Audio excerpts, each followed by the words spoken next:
Welcome to all. My name is Shishira Nadgir from Department of Electronics and Communication Engineering, Sri Venkateswara College of Engineering, Bangalore. This is a technical seminar on DLT Architectures for Trust Anchors in 6G technology. The original paste paper was written by Dennis Krumaker, Benedict Waite, Daniel Lindschmidt, and Hans T. Shorten. Let us proceed further on this seminar. So this seminar was conducted under the guidance of Professor Niranjana C., who's working as an assistant professor in the Department of Electronics and Communication Engineering, without whose guidance this presentation wouldn't have been possible. These are the contents of the slides. The first slide includes the introduction. Then we move to the literature survey.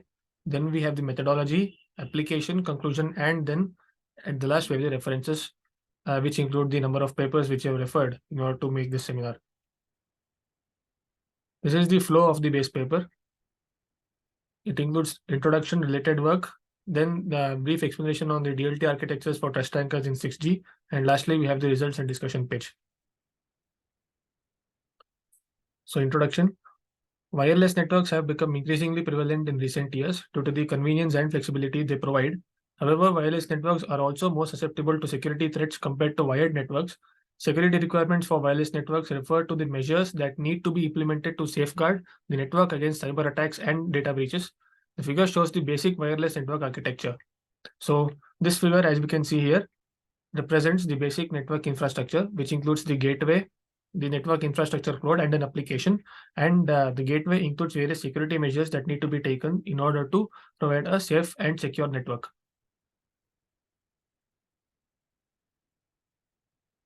So what are the different security requirements for the 6G networks? And they can be categorized into four main categories, which are explained as follows. The first category is authentication. It is the process of verifying the identity of a user or device before allowing the access to the network. In wireless networks, authentication mechanisms are crucial to prevent unauthorized access. Many of the mechanisms, such as Extensible Authentication Protocol, EAP, and Wi-Fi Protected Access, WPA, can also be identified here. The next method is encryption. Encryption is the process of converting data into an unreadable format to prevent unauthorized access. Encryption can be implemented at various levels, such as the user data, signaling data, and control plane messages. Next, we have access control, which refers to the ability to control who can access the network and at what level access they have. Access control mechanisms can be implemented at various levels, such as the network, device, and application. Access control mechanisms include firewalls, intrusion detection and prevention systems, IDS, IPS, and virtual private networks, which is VPN, which we use in the day-to-day lives. Next is the network monitoring system, which also includes the process of detecting and preventing malicious activity. It again uses the intrusion detection system and the security information systems, as mentioned previously.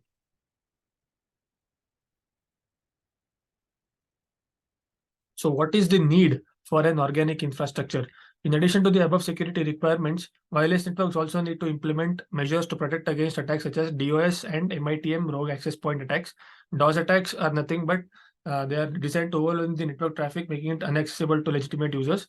MITM attacks involve intercepting the network traffics or to modify the existing data. Rogue access point attacks involve creation of fake access points to trick users into connecting to it, thereby exposing their data to attackers. So all these aspects show us that we need a functional diversity for 6G infrastructure in order to develop a complex security system for the network. So these are the main objectives. The first objective is to create a decentralized network. The second objective is to provide an enhanced security and tamper resistance through the use of cryptographic algorithms to ensure user privacy, to create a seamless and interoperable network, and lastly, we have to create a resilient network that can withstand attacks. So these are the different papers we have referred for the literature survey. The first paper talks about the overall understanding of the evolution of mobile networks and throws light on the increasing concerns regarding network security. But however, it does not define the paper in terms of the RAN perspective, while it does indicate the role of smart contracts. So the second paper talks about many trust factors such as applications or communication, and how much a trust management system can be taken into account and all these aspects. However, new problems will arise on the blockchain platforms, thereby making it very costly, and therefore we need to significantly mention the cost constraints in this paper.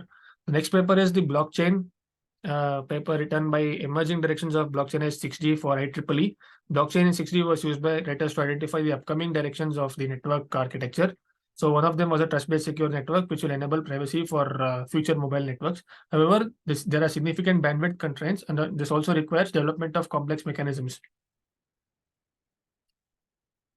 So the fourth paper we referred was the study which linked the physical link among the two autonomous mobile communication networks. However, one main serious difficulty was that the radio communication uses the spectrum, which will only be another headache to deal on later, as it requires a separate system to be designed. Next is the fifth paper written by Zhang Ke, Wang Wei, Li Wu, and Su Zi.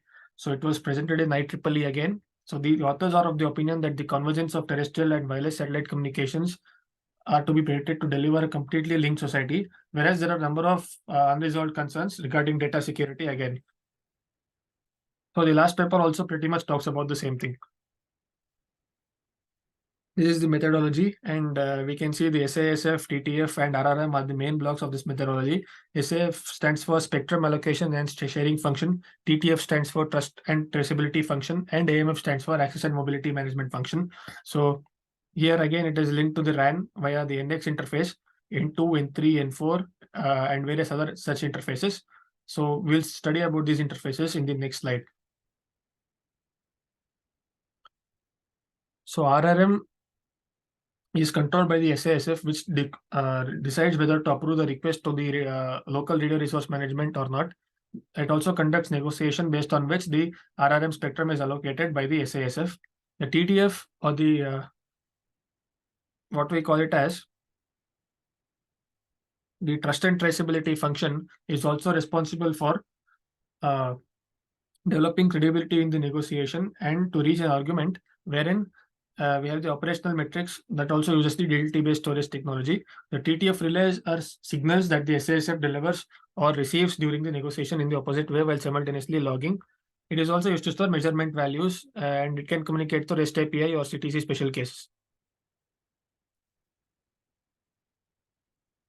The NX is an interface that manages the radio link depending on how specifically it is designed. It is one of the main protocol between the two cores. The XN interface is again a logical point-to-point connection between two NG RAN nodes mentioned in the 3GPP TS 38.420 standards. In addition to enabling control plane operations for user equipment, mobility management, and dual connectivity or resource coordination, it also offers a framework for XNAP. This is one of the main criteria. So again, we also have logical communication, and other main point in the messages is that it must be moved from certain core to another core. As a result, it must travel through RAN. So this is the logical RAN connection. As we can see, we have an NX interface between the applicant and the licensee stationary. So as stated in the above figure, we have the N2 tunnel through the AMF, and it will be broadcast over the between base air stations. And this is where wireless communication comes into picture.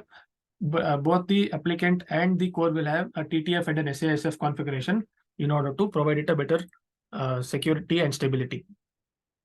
Nonetheless, NGAP is also used other than N2 to enable both the UE and non-UE related services to establish a decoupling between AMF and other applications talking beyond it. N2 serves as a reference point between both the base station and the core. The main difficulty, however, is to make the radio connection entails using spectrum. So this can be further elaborated as it has a lot of privacy and security concerns. Henceforth, there are much more researches that have to be done before ensuring that this network is provided. So this is the flow algorithm from SASF and AMF. The protocols are transferred to the service API and transport API through REST interface. Furthermore, it goes to a ledger management system, which again has a state management system that takes into account both the application protocols and the transaction queues, and finally the state. So these are the applications it uses for identity management system, supply chain management system, smart contracts, digital asset management, etc., etc. So these are all applications of DLT architectures mainly, not just 6G, but they can also be used for various such architectures. This is a detailed application map which we can go through. A lot of applications are there, such as quantum communication, mobility management, tactile communication, dynamic spectrum management, 3D networking, privacy, security. So these are all the key points which shape the future of mobile networks. So these are the results. By keeping in mind the previously discussed points, we have certain network standards which can be followed. The first one is the ledger manipulation. A ledger can be manipulated if there was a deliberate conspiracy between the parties. This alteration can be recognized if it is carried out and the headers have been separately published.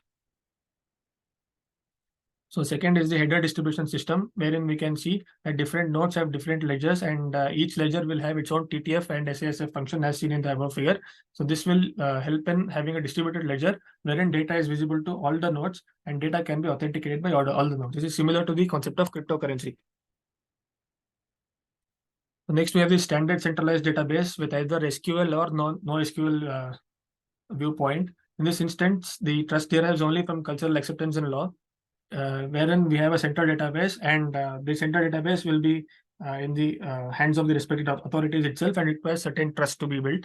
Next, we have the verifiable central ledgers, wherein it is similar to the standard centralized database, wherein the ledger is also centralized, but it has various verification procedures which have to be revealed. Every organization requires tools that can offer such as a ledger, and this ledger is shared with all the common verifiable logs which can be used by the user networks. Lastly, we have the global distributed ledgers, which is again similar to the first concept we discussed. And then the cascaded distributed ledgers can have multiple global distributed ledgers, which can be connected over a relay chain sort of functionality. As you can see in this picture, we have a computer network through which various UEs can be connected through various functionalities. Here, the blockchain network is then linked to the connection of local trust anchor networks, where certain nodes delivering a globally certified overall state. So this is the scope of this paper, wherein we discuss various DLT architectures to establish certain trust anchors. In other words, we are establishing a more secure and safe network architecture for the 6G mobile network. So these are the different references. We have totally referred 6 papers for this technical seminar. Thank you for your patience. Thank you for listening. And for more such content, please like, share, and subscribe the YouTube channel Electronics Minds. My name is Shishira Nadige, signing off. Thank you.